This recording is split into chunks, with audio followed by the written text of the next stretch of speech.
Style. I am just gonna go on to Facebook and change my setting because it, for some reason, shows this as private, and that's not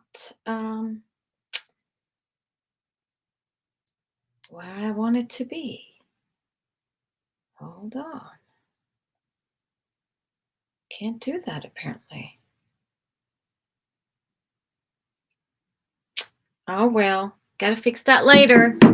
All right, fix my style time. And I just literally just finished something I've been working on for a while. And therefore, I wanted to present it to you right away. It is this time of the year, especially New Year, January. Might have spent a little too much money over the holidays. It's also times are a little up in the air. We don't know, maybe recession or not. I get asked a lot, how can I make my house look fabulous on a budget? What are some tricks to make it look more expensive, that I spend more money on decorations than I do? And of course, that's what I love. I'm the frugal decorator. I love to find ways not to skimp, but to find ways around spending too much money. So I have put together a little PDF with 10 tips on how to get your house fab on a frugal budget. So 10 things you can do around the house that will make it look more expensive or exclusive or just fancier. So let's jump right on in because I got a lot of pictures to share with you and to kind of, because pictures always say more than 1,000 words, right? So hold on. I don't know why it's taking so long today. We're getting there. All right. Where are you? Oh, there we go. All right. There we go. Oh, let's not start from the bottom. Let's start from the beginning. Thank you very much. So, 10 fab and frugal decor ideas that most anyone can do. You might not love them all, but you might pick up one or two here and there that you can utilize for yourself. So when and why? Well, when you want to cheap, and I say cheap within quotation marks because it's not cost free. All of these involve some, except for the last one, but all of them except involve some kind of investment in your home. But these are some cheaper ones that will give you more bang for your buck. This is also something you can utilize if you're selling a house, putting it on the market, and you want it, in a competitive market, want it to look more expensive. Then here are some simple things that you can do. Or if you have a property that you rent out and you want top dollar, here, you can utilize some of these ideas as well. All right. Number one, change light fixtures. And if you've been with me a while, you know this is something that I mention often because light fixtures are truly can be such focal points and really those aha pieces. Now, here in the pictures, you see a before and after. These are the Dragones, some of my clients. So shout out Leanne if you're Mark and Leanne if you're watching. They had, as many of us do, they have a kind of a big builder house and they come with light fixtures, but please don't keep them because they're never the right scale and they're just never right for your furniture, or very seldom, I should say. So we switched it out and did a large pendant over the island and then changed it out over the dining room. These are not, the ones we bought are not expensive light fixtures at all. They're just, they look, because they're more expansive, not expensive, but expansive. So they really made the room look completely different. And this is before we did everything else. But yeah, light fixtures, truly a game changer. Put in on the right there too a picture of my own renovation, my island. I put in 3 of those light fixtures, and believe it or not, those were not expensive fixtures. They are huge, but not expensive, from Wayfair. Spoiler alert. All right, that was number 1, light fixtures.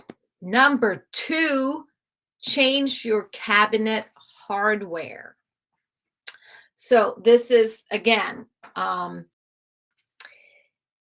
fashion come and go, and there is fashion in furniture, of course, but also in hardware. And sometimes you can't change all the cabinets in your kitchen, and they might be great quality, but changing the door handles, doorknobs, such an easy thing to do.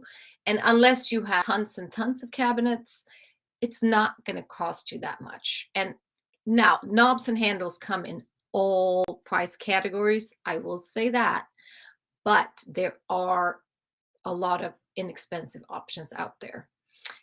So in some of these pictures, actually, these are some of the work I've done, and I've used knobs from Target. Those little looks like marble and gold, Target. The black ones are from Target. They did not cost a lot of money.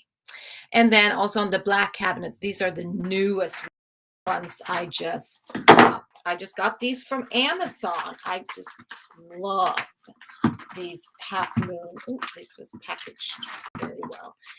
Rounded doorknobs. I think I probably bought, I don't know, 15 different handles from Amazon and other places before I saw these that I just happen to love. Now, one thing to think about, if you're only doing knobs, great. The hole is pre-drilled, it's there, you just out. If you have handles right now, you got to stick to handles. There's no way of going from 2 holes to 1. It's already drilled. So when you pick new handles, just make sure the drilling holes, the holes are the same distance that you already have on your cabinets, because otherwise, drilling a 3rd hole isn't. So make sure it's the same. Now, for something like this, where there is a little bit of room to hide, you could potentially get away with drilling a 3rd hole and just moving it over if you have a piece that's hiding one of the holes. But otherwise, or before you go crazy shopping for hardware. Now, there are out there, they have come up with adjustable handles. I saw them at Home Depot, where you can move the screws back and forth, which is really such a clever idea. So yes, there are adjustable out there. All right, let's move on. Number 3, faucets. Again, one of those simple but very effective switches you can do in your house. And nowadays there are so many different finishes. It used to be, shiny or matte silver. That's what you got, stainless steel. But now you have all of the gold tones and the finishes too. You got rubbed bronze, which is a little browner, or the black, and they can really add the contrast that some bathrooms need. So I think too, the black faucets can really be a more masculine look. So really fun to with. And I tend to love the golds right now. It's fashion and it might go away, but yes, that's my gold kitchen faucet that I have a lot of love for. I just love that faucet. But yeah, faucet, again, does not have, they can be very expensive, but doesn't have to be. So shop around. One thing you do need to look out for is whether or not um, counters by your faucet are drilled with 1 or 3 holes. So it's just 1 hole. You need to make sure you get a faucet where the warm and cold, like actually both of these, where it's just a handle, so it's not 2 separate dials, because for that you need 3 holes. So if you have 3 holes right now, you get one of these little plates like the black one has that covers the 2 pre-drilled holes. But those are things that are, I just bought a really nice faucet because I thought I had a 1 hole, a 1 hole in the sink or in the counter, but happened, so I had to return that. But yeah, just keep that in mind. Now, trim. This is another fun little detail. And as a DIY project, you know, you can definitely do it. I will say this is something I'm going to do at my house coming up in the near future. My husband doesn't know yet, so don't say anything. I hope he's not watching. But anyway, trim to your walls. Trim, traditionally, we think crown molding, we think baseboards, we think trim around windows and doors. You can add trim directly on the wall. So for a more traditional look, you have the wainscoting, you can do chair rail, very common in a more traditional style. But lately we've seen a lot of these fun patterns of trims on walls. So really, the sky's the limit. Come up with your own designs. Of course, it takes some cutting, a lot of measuring and using levelers, but and painted within the same color as your walls. It really is a fun addition, a plain old boring wall. So great accent wall.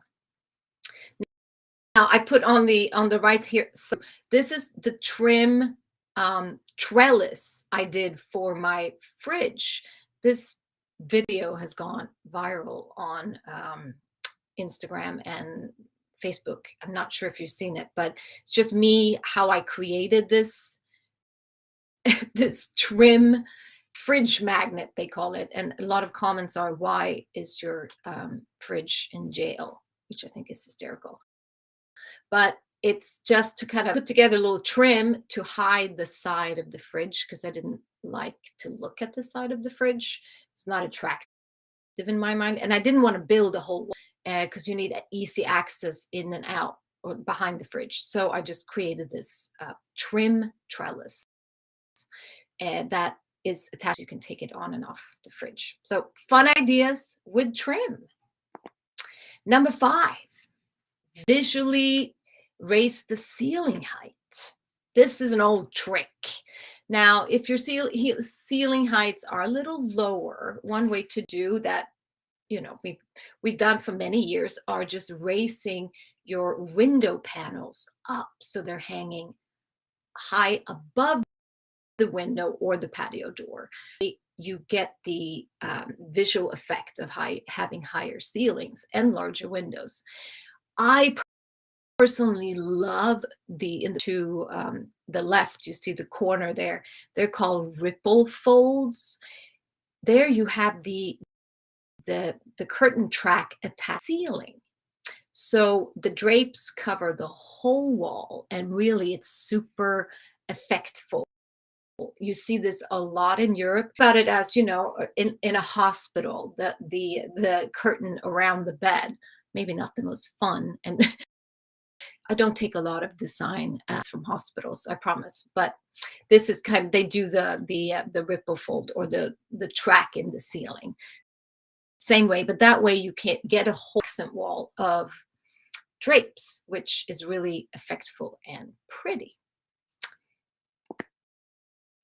Number 6, keep all colors neutral. So, of course, I love colors. I love paint colors. Uh, but if your house to look a little more cohesive and appear a little larger, it is great to keep the wall colors in neutral. So neutrals will be, your whites, your beiges, your off-whites, can be grays, can be soft greens, but just it's very subdued, not too imposing or too strong. When you start painting the walls in all different color between the rooms, you're chopping up the house. So the rooms are gonna not flow into each other as well. And the overall effect is that the house seems smaller. So keeping the neutral palettes on the wall really will let artwork and your accent pieces do the color talking, so to speak. So I love keeping it fairly neutral and then with color in either, like in this picture, in the accent chairs, in the artwork, in the lamp, and or in the plant. So think if you don't know exactly what you want, definitely go for neutral on the walls and pop with color square. And now I'm going to break that rule completely in number 7, because you can definitely have fun in small spaces, like your streaming closet. Ta-da! But another area I love to play with patterns and colors is half baths or guest baths, because you're not going to be in there for a long time. It's not in the predominant area of your house. It is in a fun place where you go in and it's almost like, wow, what's going on in here? You can be very different. You do not have to carry that neutral color into like this. We also just did for a client, we changed a closet, not into a streaming room, but into a sauna room, and put wallpapers on the walls and really kind of made it fun. So that's an area where step away from the neutral zone. So here are some suggestions with wallpaper is a great way to go. You can also do it, of course, with tile. A little more expensive, but still. And then, as I did here to the right, my black guest bathroom, same color as back here. That's why this wall is here. But that you can play around with color in smaller areas. Number 8, use shelves and bookcases. Again, ta-da! Shelves. Yes, I love shelves. And a bookcase is not just for, a bookcase can be used for so many things. And I do love to incorporate that. And I do think it really gives a very high or upscale look, because you can gather things on the bookshelves that you're not really sure of where otherwise.